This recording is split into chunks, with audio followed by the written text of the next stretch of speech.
देश की राजधानी दिल्ली में G20 सम्मेलन का आयोजन भारत मंडपम में होगा। दुनिया भर से आने वाले मेहमानों का स्वागत करने के लिए भारत मंडपम पूरी तरह तैयार है। एयरपोर्ट से लेकर भारत मंडपम तक साज सज्जा के साथ साथ जगह जगह भारतीय परंपरा और संस्कृति की झलक भी दिख रही है। और इसका मकसद विदेशी मेहमानों को भारतीय संस्कृति और विरासत से रूबरू कराना है। इसलिए भारत मंडपम और उसकी आसपास की जगहों को खास तौर पर भारतीयता के रंग में रंग दिया गया है। स्वागत कर रहा है भारत। यहाँ पर भारत का नक्शा बना हुआ है, साथ ही कमल का जो निशान है वो आपको यहाँ पर दिखाई पड़ेगा।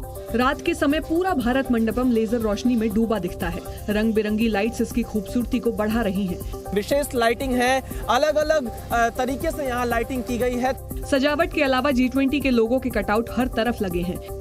इस जगह को विशेष तौर पर यहाँ सजाया गया है। G20 का एक लोगो लगाया गया है। इसके अलावा भारत मंडपम के गेट के बिल्कुल सामने भगवान शिव के नटराज स्वरूप की अष्टधातु की मूर्ति भी स्थापित की गई है। जहां G20 की बैठक होनी है वो रात में कितनी खूबसूरत दिखती है वो पूरी इमारत, ये तो आपने देख लिया। और अब हम आपको दिखाते हैं जिस एयरपोर्ट पर विदेशी राष्ट्राध्यक्ष उतरेंगे वहां क्या तैयारियां की गई हैं। क्योंकि यहीं से भारत में विदेशी मेहमानों की यात्रा शुरू होगी, इसलिए इंदिरा गांधी अंतर्राष्ट्रीय एयरपोर्ट पर उनके स्वागत के लिए खास इंतजाम किए गए हैं। दिल्ली एयरपोर्ट अथॉरिटी लिमिटेड यानी DIAL ने एयरपोर्ट के पास शेर की मूर्ति लगाई है। एयरपोर्ट के आसपास के रास्तों पर डिजाइनर फव्वारे और सजावटी फूलों के गमले भी लगाए गए हैं। इसके साथ ही एयरपोर्ट के पास PM मोदी का बड़ा कटआउट और G20 के पोस्टर चारों तरफ लगे हैं। कुछ इस तरह बड़े बड़े होर्डिंग और जो बैनर है उनके साथ में विदेशी मेहमानों का स्वागत किया जाएगा। एयरपोर्ट के पास शिवलिंग वाले फव्वारे भी लगाए गए हैं। यहाँ भारतीय संस्कृति को दर्शाती मूर्तियाँ भी लगाई गई हैं। G20 समिट के लिए दिल्ली अपने दिव्य और भव्य अवतार में चमचमा रही है। विदेश से आए मेहमान जैसे ही एयरपोर्ट से बाहर निकलेंगे उन्हें साफ सुथरी सड़कों के साथ साथ हर तरफ खूबसूरत नजारे देखने को मिलेंगे। क्योंकि एयरपोर्ट से धौला कुआं तक के रास्ते में जगह जगह पर G20 के लोगों के साथ साथ भारत की विरासत की झलक को पेश करने वाले पोस्टर बैनर लगे दिख रहे हैं। कहीं चरखा बनाया गया है तो कहीं तिरंगा। भारत की संस्कृति को इन पोस्टर्स में दिखाया गया है ताकि जो मेहमान आए उन्हें भारत की संस्कृति, भारत की विरासत और भारत के इतिहास से रूबरू कराया जा सके। पालम टेक्निकल एयरपोर्ट जहां बाइडेन का जहाज उतरेगा उसके बाहर G20 देशों के झंडे लगाए गए हैं। हाथी वाले फव्वारे के साथ साथ कमल के फूल के साथ G20 का बड़ा सा लोगो बनाया गया है। जैसे जैसे विदेशी मेहमान धौला कुआं की ओर बढ़ेंगे उन्हें रास्ते में मेट्रो पिलर और उसके आसपास G20 के पोस्टर दिखाई देंगे। इसके साथ ही डिवाइडर के बीच में हरियाली बढ़ाने के लिए सुंदर सुंदर फूलों के गमले भी लगाए गए हैं। पालम एयरपोर्ट से जैसे ही विदेशी मेहमानों का काफिला दिल्ली के लुटियंस जोन की ओर बढ़ेगा तो बीच में धौला कुआं आएगा। इस इलाके को भी खास तौर पर सजाया संवारा गया है। इसके लिए यहाँ तरह तरह की मूर्तियाँ लगाई गई हैं। सड़क किनारे फव्वारे लगाए हैं जिनमें रात के वक्त पानी झंडे के रंग में बहता नजर आता है। सड़कों के किनारे G20 देशों के झंडे भी लगाए गए हैं। ऐसा लग रहा है कि मानो दिल्ली को G20 की थीम से नहला दिया गया हो। G20 का एक जगह लोगो लगाया गया है और तमाम मूर्तियां बनाई गई हैं।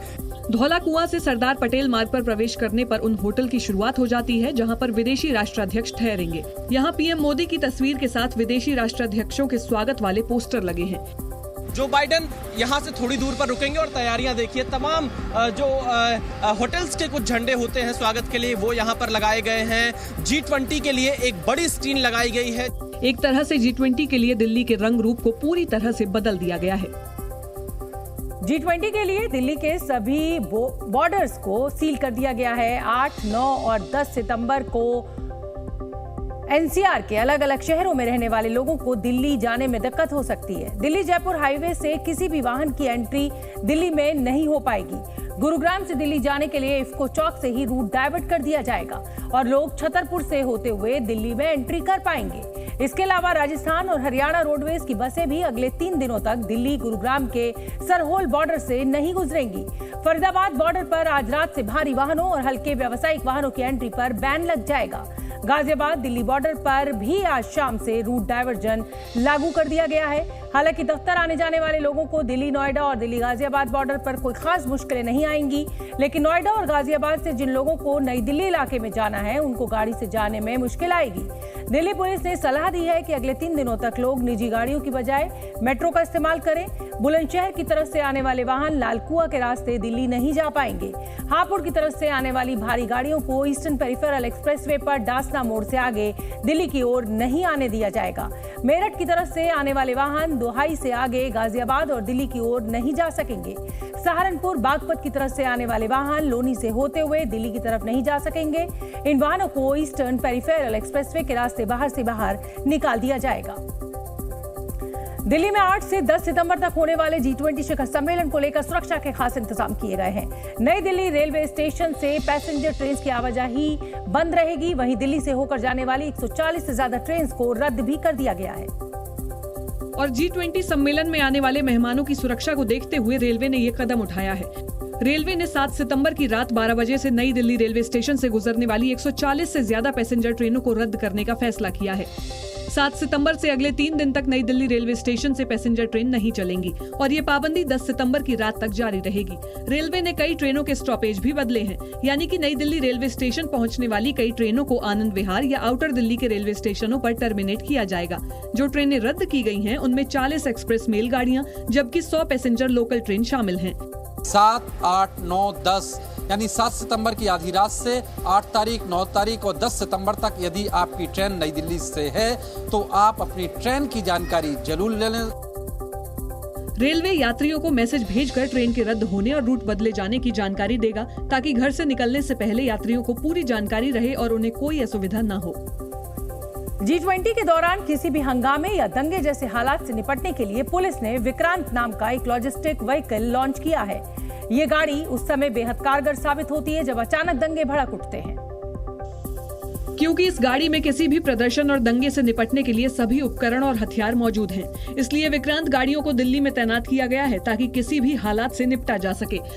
G20 के दौरान चप्पे चप्पे पर सुरक्षा कर्मी मौजूद होंगे, लेकिन अगर किसी भी तरीके से भीड़ इकट्ठा होती है और वो जो है विरोध प्रदर्शन करने के लिए सड़कों पे आती है तो इस व्हीकल को वहाँ भेजा जाएगा और इसके अंदर जो सामान है, जो पूरा सामान है, बुलेट प्रूफ जैकेट है, पुलिस बैटन है और बाकी जो तमाम चीजें हैं वो जो सुरक्षा कर्मियों को मुहैया कराई जाएगी। विक्रांत का एक और एडवांटेज ये है कि G20 के दौरान अगर कहीं कोई बवाल होता है तो सिर्फ पुलिस को ही मौके पर जाना पड़ेगा और पुलिस को हथियार इकट्ठा करने की जरूरत नहीं पड़ेगी, क्योंकि ये गाड़ी अपने आप में एंटी रायट में इस्तेमाल होने वाले सभी हथियारों से लैस है।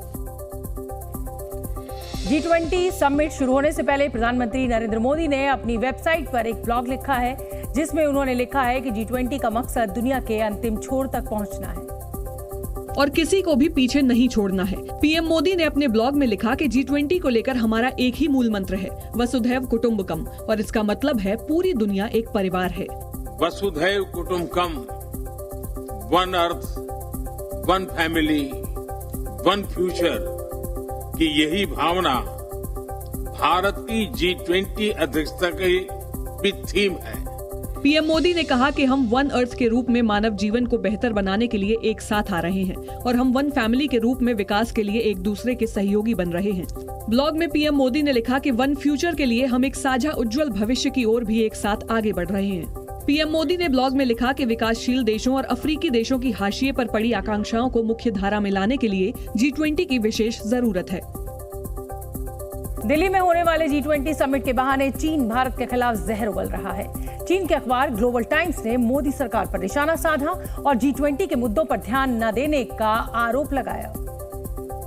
इसके लिए चीन के सरकारी अखबार ग्लोबल टाइम्स में भारत बनाम इंडिया के मुद्दे को जगह दी गई। चीनी अखबार ने लिखा कि भारत अपने आप को जो चाहे वो बुलाए, लेकिन बड़ा सवाल ये है कि क्या भारत व्यापक आर्थिक सुधार कर सकता है। ग्लोबल टाइम्स ने लिखा कि भारतीय लोगों के पास ये आजादी है कि वो अपने देश को क्या कहें। चीन ये ज्ञान तब दे रहा है जब वो खुद नाम बदलने के लिए मशहूर है। पेकिंग बीजिंग बन गया, पूर्वी तुर्किस्तान झिंजियांग, कैंटन गुआडोंग, सियान शियान बन गया। चीन के राष्ट्रपति शी जिनपिंग भले ही G20 में शामिल होने के लिए दिल्ली नहीं आ रहे, लेकिन वहां का सरकारी अखबार भारत के खिलाफ जहर उगलने में जुटा दिख रहा है। चीन को इस बात से भी परेशानी हो रही है कि दुनिया भारत की बातों को ध्यान से सुनती है। साथ ही चीन को यह भी अच्छा नहीं लग रहा कि भारत दुनिया की सबसे तेजी से बढ़ती अर्थव्यवस्थाओं की लिस्ट में शामिल हो रही है। इसलिए चीन के सरकारी अखबार ग्लोबल टाइम्स ने लिखा कि इससे कोई फर्क नहीं पड़ता कि भारत अपनी G20 अध्यक्षता के जरिए दुनिया को क्या संदेश देना चाहता है, लेकिन इस समय भारत जो भी कहेगा उस पर लोगों का ज्यादा ध्यान जाएगा। स्पष्ट तौर पर भारत अपनी G20 की अध्यक्षता का इस्तेमाल अंतर्राष्ट्रीय प्रभाव को बढ़ाने के लिए करना चाहता है। G20 के खिलाफ प्रोपेगेंडा फैलाते हुए ग्लोबल टाइम्स ने आगे लिखा कि क्रांतिकारी सुधार के बिना भारत विकास हासिल नहीं कर सकता, इसलिए चीन सहित दुनिया की कंपनियों को बिना भेदभाव के निवेश का वातावरण देना चाहिए। हालांकि ग्लोबल टाइम्स ने माना कि भारत दुनिया की सबसे तेजी से बढ़ने वाली अर्थव्यवस्थाओं में से एक है और इस रास्ते पर आगे बढ़ रहा है। अगले 3 दिन यानी 8, 9 और 10 सितंबर को देश की राजधानी दिल्ली दुनिया की सबसे ताकतवर जगह बन जाएगी, क्योंकि G20 में हिस्सा लेने के लिए दुनिया के 20 सबसे बड़े और शक्तिशाली देशों के नेता दिल्ली में मौजूद रहेंगे। G20 में शामिल देशों की कुल GDP जोड़ दी जाए तो ये दुनिया की 85% GDP के बराबर होगी। दुनिया की 10 बड़ी अर्थव्यवस्था वाले देश G20 का हिस्सा हैं। जनसंख्या के लिहाज से देखें तो दुनिया की 2/3 यानी करीब 65% आबादी इन 20 देशों में रहती है। इस वक्त दुनिया की आबादी लगभग 800 करोड़ है, जिनमें 533 करोड़ लोग G20 में शामिल देशों में रहते हैं। दुनिया भर के देशों के बीच होने वाले कारोबार की बात करें तो लगभग दुनिया के 75% कारोबार पर इन 20 देशों का कब्जा है। उत्तर प्रदेश के अमरोहा में एक कलाकार ने कोयले से G20 देशों के मेहमानों की तस्वीर बनाई। कोयले से दीवार पर बनाई गई इस 10 फीट की 3D पेंटिंग में आर्टिस्ट ज़ुहैब खान ने वसुधैव कुटुंबकम का संदेश दिया है। पेंटिंग में प्रधानमंत्री मोदी को G20 में आने वाले मेहमानों का स्वागत करते दिखाया गया है। अहमदाबाद के रहने वाले एक शख्स ने अपनी कार पर G20 शिखर सम्मेलन की थीम पेंट कराई है। कार के ड्राइवर अपने भाई के साथ इसको चलाकर अहमदाबाद से 24 घंटे में दिल्ली पहुंचे हैं। G20 शिखर सम्मेलन में शामिल होने के लिए अमेरिकी राष्ट्रपति जो बाइडेन कल भारत पहुंचेंगे। G20 बैठक से पहले जो बाइडेन और प्रधानमंत्री मोदी के बीच द्विपक्षीय मुलाकात में कई अहम मुद्दों पर चर्चा होगी। अमेरिकी राष्ट्रपति जो बाइडेन 9 सितंबर को राष्ट्रपति द्रौपदी मुर्मू द्वारा आयोजित डिनर में शामिल होंगे। बाइडेन 10 सितंबर को राजघाट जाकर महात्मा गांधी की प्रतिमा पर पुष्पांजलि भी करेंगे। अमेरिकी राष्ट्रपति जो बाइडेन G20 समिट में शामिल होने के लिए आज वॉशिंगटन से रवाना होंगे और कल शाम 5 बजे के करीब दिल्ली के पालम टेक्निकल एयरपोर्ट पर उनका विमान लैंड करेगा। और इसके बाद अमेरिकी राष्ट्रपति का दिल्ली में 3 दिनों का बेहद ही व्यस्त कार्यक्रम है। 8 सितंबर यानी शुक्रवार को पीएम मोदी और जो बाइडेन के बीच द्विपक्षीय बैठक भी होगी। मुलाकात के दौरान दोनों देशों के संबंधों और द्विपक्षीय मुद्दों पर बातचीत होगी। 9 सितंबर को जो बाइडेन G20 शिखर सम्मेलन के कई सत्रों में शिरकत करेंगे। बाइडेन के शनिवार के दिन का समापन राष्ट्रपति के यहाँ रात्रि भोज के साथ होगा। 9 सितंबर की रात राष्ट्रपति द्रौपदी मुर्मू ने जो तमाम राष्ट्राध्यक्ष यहाँ पर मौजूद रहेंगे उनके सम्मान में एक डिनर का आयोजन रखा है, जिसमें जो बाइडेन भी शामिल होंगे। 10 सितंबर की सुबह अमेरिकी राष्ट्रपति राजघाट जाएंगे, जहां वो गांधी जी की प्रतिमा पर पुष्पांजलि अर्पित करेंगे। फिर भारत मंडपम में पौधारोपण कार्यक्रम में भी बाइडेन हिस्सा लेंगे। G20 शिखर सम्मेलन से पहले जो बाइडेन और प्रधानमंत्री मोदी की मुलाकात पर पाकिस्तान, चीन समेत दुनिया भर की नजरें टिकी हुई हैं। इस मुलाकात को लेकर अमेरिका की तरफ से आधिकारिक बयान भी सामने आया है, जिसमें कहा गया है कि जो बाइडेन पीएम मोदी से द्विपक्षीय बातचीत की प्रतीक्षा कर रहे हैं। अमेरिका ने उम्मीद जताई है कि G20 के देश संयुक्त बयान जारी कर सकेंगे। We're going to work on this. We know that the Indians also would like to see a joint communique, if you will. So we'll see where it goes. America ने पीएम मोदी के नेतृत्व की सराहना भी की है और कहा है कि G20 समिट को सफल बनाने में वो हर संभव सहयोग करेगा। We commend the Prime Minister Modi, in his leadership of the G20 this year, and we are committed to helping ensure that India has a successful G20 host as they host this year. America ने कहा है कि अफ्रीकी संघ की आवाज G20 को पहले से और अधिक मजबूत बनाएगी।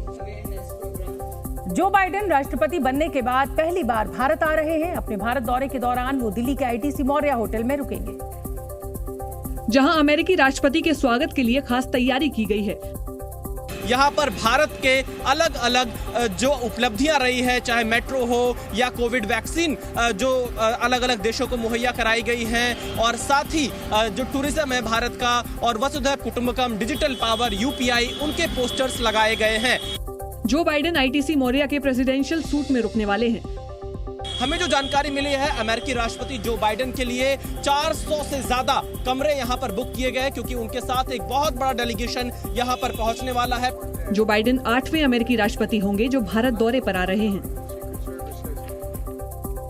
अमेरिका के राष्ट्रपति जो बाइडेन 8 सितंबर को G20 समिट में हिस्सा लेने के लिए 3 दिनों के दौरे पर भारत आएंगे। ये राष्ट्रपति बनने के बाद उनका पहला भारत दौरा होगा। लिहाजा दुनिया के सबसे ताकतवर मुल्क के राष्ट्रपति की सुरक्षा के पुख्ता बंदोबस्त किए गए हैं। 8 सितंबर को शाम 5 बजे के करीब जैसे ही बाइडेन का विमान दिल्ली एयरपोर्ट पर लैंड करेगा, एक अलग तरह का सुरक्षा घेरा एक्टिव हो जाएगा। जानकारी के मुताबिक जो बाइडेन जब एयरफोर्स 1 से पालम टेक्निकल एरिया में लैंड करेंगे, तब उनका ये विमान किसी एकांत जगह पर जाकर पार्क नहीं होगा। एयरफोर्स 1 दिल्ली में एक खास रनवे के पास ही पार्क कर दिया जाएगा। इसके कॉकपिट में पायलट हर वक्त तैनात रहेंगे, ताकि किसी भी आपात स्थिति में वो अपने देश के राष्ट्रपति को लेकर तुरंत टेक ऑफ कर सकें। एयरफोर्स 1 इमरजेंसी की स्थिति में 3 से 4 मिनट में उड़ान भरने के लिए तैयार रहेगा। सूत्रों के मुताबिक अमेरिकी राष्ट्रपति जो बाइडेन की सुरक्षा को लेकर अमेरिकी सीक्रेट सर्विस और CIA एयरफोर्स 1 के साथ एक बैकअप प्लेन भी तैयार रखेगा, जो आपात स्थिति में इस्तेमाल किया जा सकेगा। जमीन और आसमान के साथ साथ अंतरिक्ष से भी अमेरिकी राष्ट्रपति की पहरेदारी की जाएगी। सूत्रों के मुताबिक अमेरिकी राष्ट्रपति बाइडेन जब तक दिल्ली में रहेंगे, पूरे समय तक अमेरिकी सैटेलाइट स्पेस से उनकी निगरानी करता रहेगा। ये अमेरिकी सैटेलाइट जिस होटल में बाइडेन ठहरेंगे, यानी ITC मौर्या और प्रगति मैदान में आयोजन स्थल को कवर करेगा। साथ ही वो जहां जहां भी जाएंगे और रहेंगे, उस पूरे एरिया की निगरानी भी करेगा, ताकि किसी भी संदिग्ध गतिविधि को वक्त रहते नाकाम किया जा सके। वहीं जमीन पर जो बाइडेन की सुरक्षा के लिए भारतीय सुरक्षा बलों के साथ अमेरिकी सीक्रेट सर्विस के एजेंट तैनात रहेंगे। जो बाइडेन सीक्रेट सर्विस के 300 कमांडो के सुरक्षा घेरे में रहेंगे। दिल्ली की सड़कों पर निकलने वाला सबसे बड़ा काफिला भी उनका ही होगा, जिसमें 55-60 गाड़ियां शामिल होंगी। वहीं बाइडेन के लिए दुनिया की सबसे सेफ कार द बीस्ट को भी भारत लाया जा रहा है। इसी 9000 किलोग्राम वजनी न्यूक्लियर और केमिकल अटैक को बेअसर करने वाली कार में बैठकर वो G20 समिट के लिए जाएंगे। ये कार जब पालम टेक्निकल एयरबेस से निकलेगी, तो इसके काफिले में 50 कारें और होंगी। साथ में लगभग 100 स्टाफ, जिसमें सीक्रेट सर्विस एजेंट्स, FBI और CIA के लोग भी होंगे। G20 समिट में आए तमाम नेताओं के लिए भारतीय जवानों और सुरक्षा एजेंसियों का घेरा होगा, लेकिन अमेरिकी राष्ट्रपति की सुरक्षा में सीक्रेट सर्विस के जवान साई की तरह साथ चलेंगे। राष्ट्रपति जो बाइडेन जिन रास्तों से गुजरेंगे, सीक्रेट सर्विस पहले ही उस पर जाकर सुरक्षा की जांच कर चुकी है। इमरजेंसी रूट प्लान तैयार कर लिए गए हैं। आपात स्थिति से निपटने के लिए रिहर्सल भी की गई है। साथ ही अमेरिकी सीक्रेट सर्विस का बम निरोधक दस्ता और स्निफर डॉग्स बाइडेन की सुरक्षा में मुस्तैद रहेंगे। इसके अलावा बाइडेन दिल्ली के ITC मौर्या शेरेटन होटल के 14वें फ्लोर पर रुकेंगे। होटल के 400 कमरे बाइडेन की टीम के लिए बुक किए गए हैं, जहां डॉग स्क्वाड के साथ आधुनिक उपकरण तैनात किए गए हैं। हर फ्लोर पर सीक्रेट सर्विस कमांडो तैनात रहेंगे। साथ ही होटल में बाइडेन के आने जाने के लिए एक नई स्पेशल लिफ्ट भी लगाई गई है। सूत्रों के मुताबिक करीब 1000 से ज्यादा सुरक्षा अधिकारी अमेरिका से आएंगे। इसके लिए दिल्ली पुलिस, CRPF और VIP सिक्योरिटी का कवर इनके चारों तरफ रहेगा, जिसमें CRPF की 50 स्पेशल टीमें और 300 बख्तरबंद गाड़ियां भी शामिल होंगी। राजधानी दिल्ली में अगले 3 दिनों तक दुनिया के शक्तिशाली नेताओं का जमावड़ा होने वाला है। हम आपको बताते हैं कि कौन नेता दिल्ली के किस होटल में ठहरने वाला है। अमेरिका के राष्ट्रपति जो बाइडेन और उनकी भारी भरकम टीम ITC मौर्या होटल में ठहरेगी, जिनके लिए 400 कमरे बुक करवाए गए हैं। चीन के प्रधानमंत्री ली कियांग और ब्राजील के राष्ट्रपति लूला डी सिल्वा होटल ताज पैलेस में रुकेंगे। फ्रांस के राष्ट्रपति इमैनुअल मैक्रो होटल क्लैरिजिस के मेहमान बनेंगे। वहीं दक्षिण अफ्रीका के राष्ट्रपति सिरिल रामफोसा मैरिट होटल में ठहरेंगे। ब्रिटिश प्रधानमंत्री ऋषि सुनक और जर्मनी के चांसलर ओलाफ शोल्ज के लिए होटल शैंग्रीला को चुना गया है। ऑस्ट्रेलिया के प्रधानमंत्री एंथनी एल्बनीज और अर्जेंटीना के राष्ट्रपति अल्बर्टो फर्नांडिस इंपीरियल होटल के मेहमान बनेंगे। सऊदी अरब के शासक सलमान बिन अब्दुल अजीज अल सऊद लीला होटल में रुकेंगे, जबकि UAE के प्रेसिडेंट शेख मोहम्मद बिन जायद अल नहयान की मेजबानी होटल ताज मानसिंह करेगा। कनाडा के प्रधानमंत्री जस्टिन ट्रूडो और जापान के प्रधानमंत्री फूमियो किशिदा को होटल ललित में ठहराया जाएगा। तुर्की के प्रेसिडेंट रेसिप तैयप एर्दोआन और पुतिन की जगह रूस से आने वाले मंत्री होटल ओबरॉय की मेजबानी के लुत्फ उठाएंगे। इटली की राष्ट्रपति जॉर्जिया मेलोनी और सिंगापुर के प्रधानमंत्री ली सीन लूंग के लिए होटल हायत को चुना गया है। पड़ोसी देश बांग्लादेश की प्रधानमंत्री Sheikh Hasina the grand hotel की मेहमान बनेंगी। नाइजीरिया, नीदरलैंड्स, स्पेन और मॉरिशस के राष्ट्र प्रमुखों और वर्ल्ड बैंक के अध्यक्ष की मेजबानी ली मेरिडियन होटल करेगा। G20 शिखर सम्मेलन के लिए मौसम विभाग ने भी खास तैयारी की है। मौसम विभाग ने IGI एयरपोर्ट से भारत मंडपम तक 10 ऑटोमेटिक वेदर स्टेशन स्थापित किए हैं, जो हर 15 मिनट बाद तापमान, आर्द्रता, हवा की गति और बारिश की सटीक जानकारी देंगे। G20 शिखर सम्मेलन से पहले दिल्ली के उपराज्यपाल VK सक्सेना राजघाट पहुंचे और सम्मेलन की तैयारियों का जायजा लिया। उन्होंने अधिकारियों को साफ सफाई और उचित व्यवस्था सुनिश्चित करने के निर्देश दिए। G20 शिखर सम्मेलन के लिए राजधानी दिल्ली में सुरक्षा के पुख्ता इंतजाम किए गए हैं। सेंट्रल दिल्ली पुलिस ने आपात हालात से निपटने के लिए मोबाइल पुलिस स्टेशन लॉन्च किया है। G20 के मेहमानों के स्वागत के लिए चाणक्यपुरी में G20 पार्क बनाया गया है, जिसमें G20 में शामिल सभी देशों के राष्ट्रीय पशु पक्षियों की पेंटिंग बनाई गई है। खास बात यह है कि ये सभी कलाकृतियां कबाड़ से बनाई गई हैं। दिल्ली पुलिस के ACP राजेंद्र कलकल ने G20 में शामिल होने वाले 30 मेहमानों के कैरिकेचर बनाए हैं। ACP राजेंद्र कलकल ने इन कैरिकेचर को प्रदर्शन के लिए पुलिस हेडक्वार्टर में अपने दफ्तर में रखा है। G20 के लिए दिल्ली पूरी तरह तैयार है और दिल्ली में आजकल रोशनी से जगमगाती खड़ी है कुतुब मीनार, जहां दुबई के बुर्ज खलीफा की तर्ज पर G20 समिट के दौरान लेजर एंड लाइट शो का आयोजन किया गया है, जिसके जरिए भारत की विविधता की झलक दिखाई जाएगी। G20 समिट की मेजबानी से पहले दिल्ली का कोना कोना मानो रोशनी का स्रोत बन गया है। इसी तरह कुतुब मीनार भी चमकती हुई दिखाई दी, जहां G20 डेलीगेट्स के लिए लेजर लाइट शो का आयोजन किया जाएगा, लेकिन उससे पहले लाइट शो का ट्रायल किया गया। अभी फिलहाल ये ट्रायल यहाँ पर चल रहा है और जो कुतुब मीनार पर ये जो लेजर लाइटिंग आप देख रहे हैं, इसका जो थीम है मेरा गांव मेरा धरोहर का थीम है।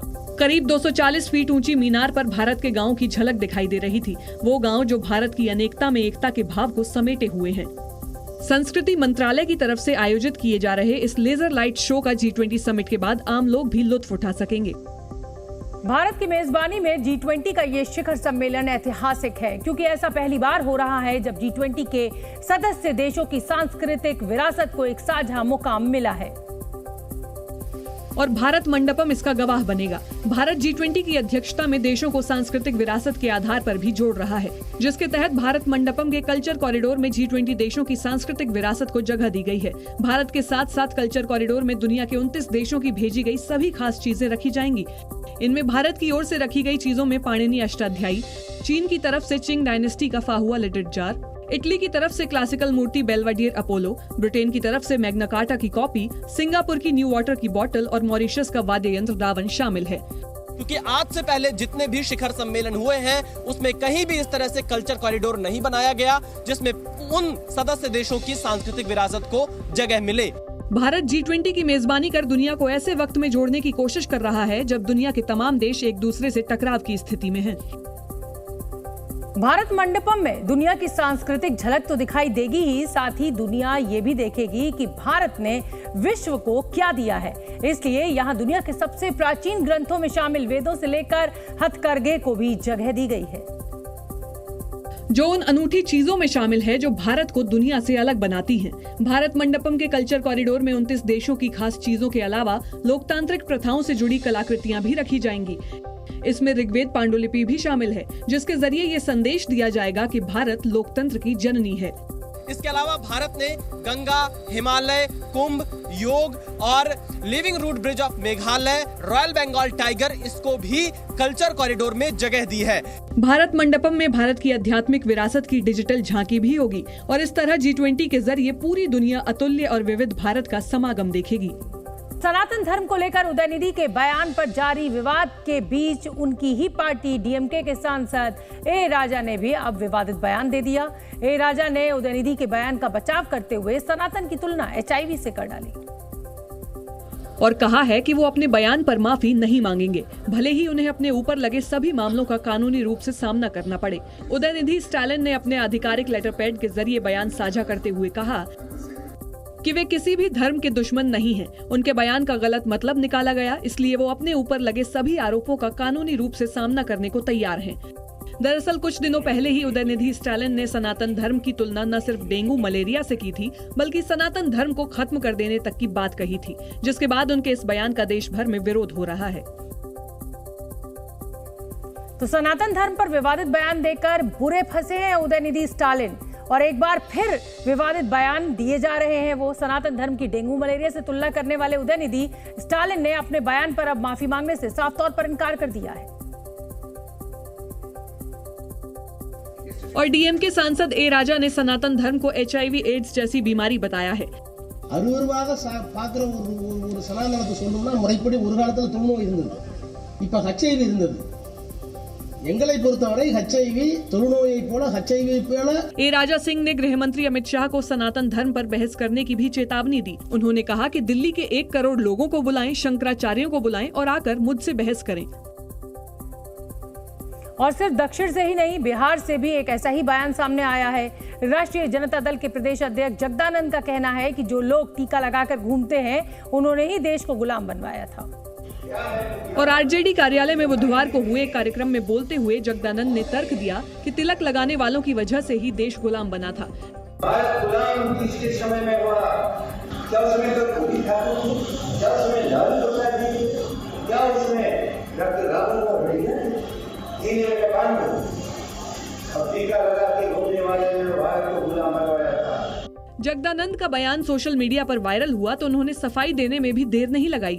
जगदानंद सिंह ने मीडिया के सामने आकर सफाई दी कि उन्होंने सनातन धर्म और तिलकधारियों को लेकर कोई विवादित बात नहीं कही थी और वो अपने साथियों से बात कर रहे थे।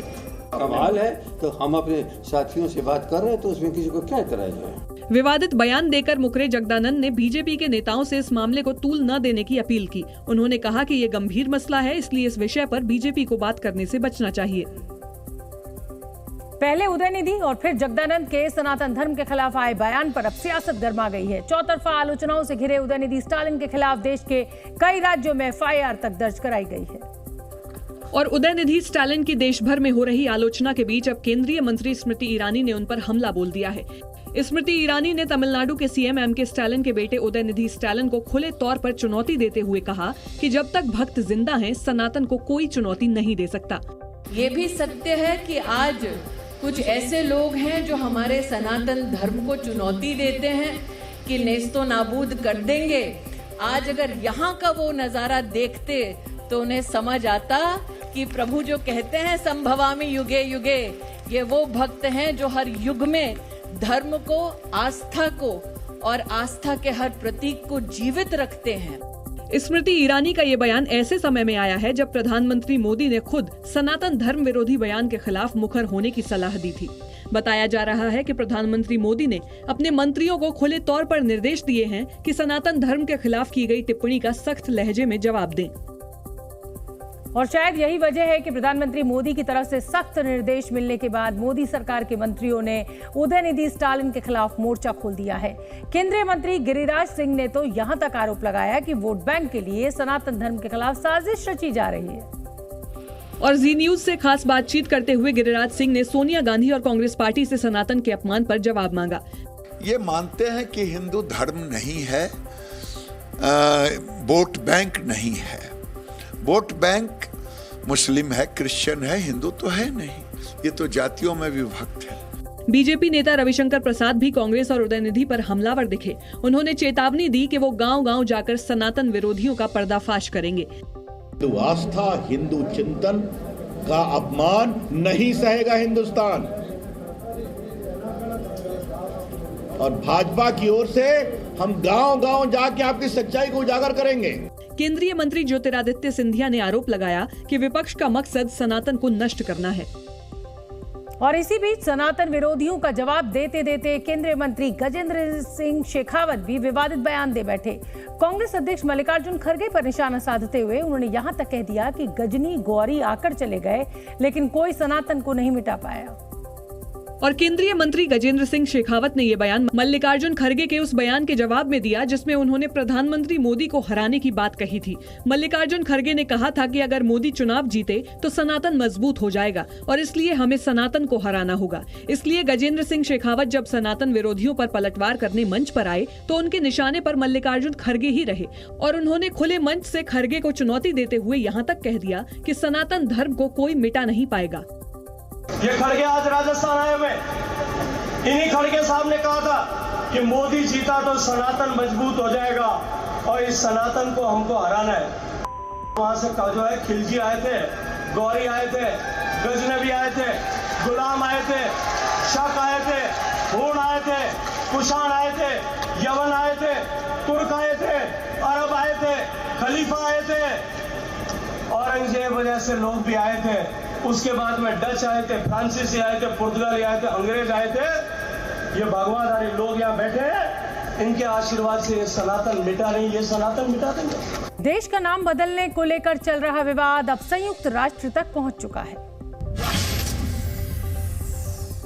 भारत इंडिया विवाद पर संयुक्त राष्ट्र ने भी अपनी प्रतिक्रिया दी है। संयुक्त राष्ट्र के उप प्रवक्ता फरहान हक ने कहा है कि अगर उनके पास इंडिया का नाम बदलने का अनुरोध आता है तो वो इस पर विचार करेंगे। इसरो ने सौर मिशन आदित्य L1 के कैमरे से ली गई सेल्फी ट्वीट की है। सेल्फी में आदित्य पर लगे 2 इंस्ट्रूमेंट VELC और SUIT नजर आ रहे हैं। आदित्य L1 की ली गई तस्वीर में पृथ्वी और चंद्रमा भी एक साथ दिखाई दे रहे हैं। कांग्रेस ने भारत जोड़ो यात्रा की पहली वर्षगांठ पर देश भर में यात्रा निकाली। श्रीनगर में कांग्रेस मुख्यालय से शुरू हुई इस रैली में कांग्रेस के बड़े नेता और कार्यकर्ता शामिल हुए।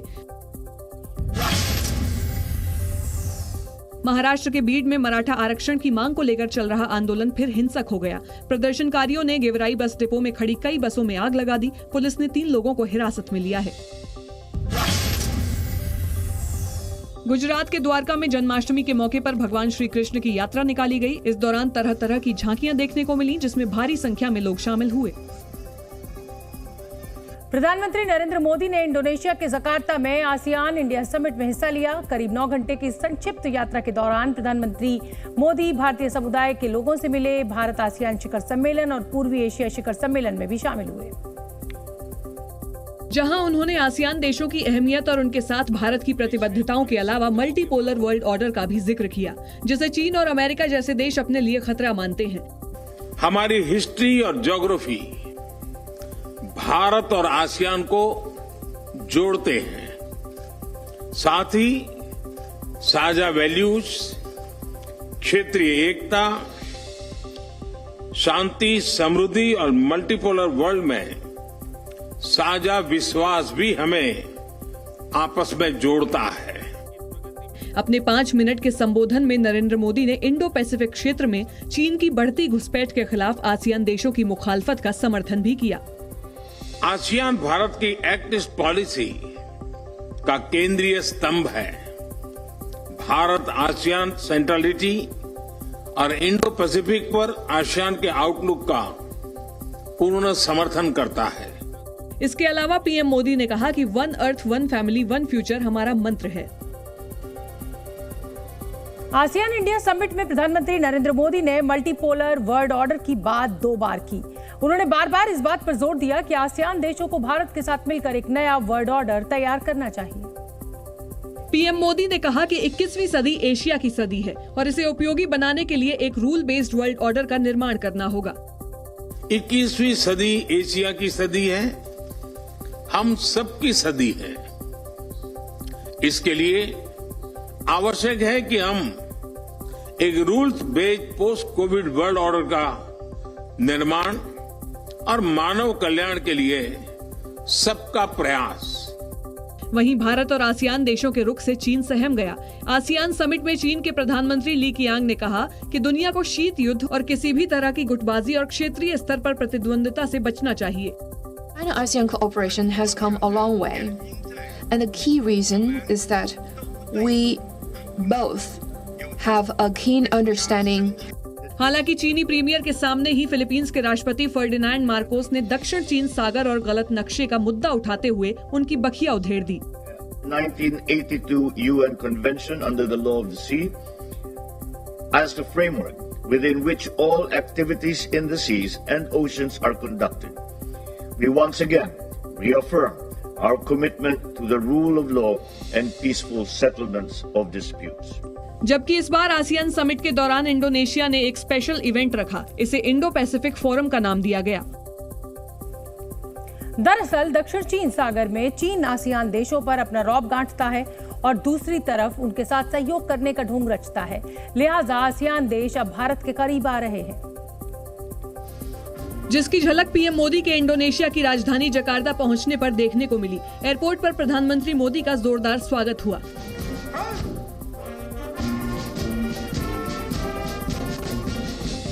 क्लासिकल नृत्य के साथ नमस्कार और अंग वस्त्र भेंट कर पीएम मोदी का सत्कार किया गया।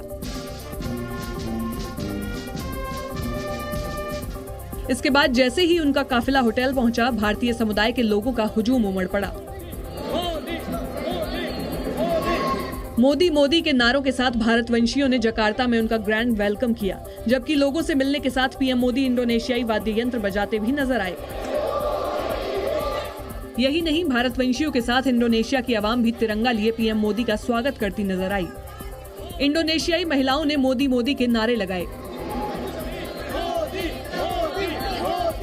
Welcome to mister Narendra Modi to Indonesia Jakarta.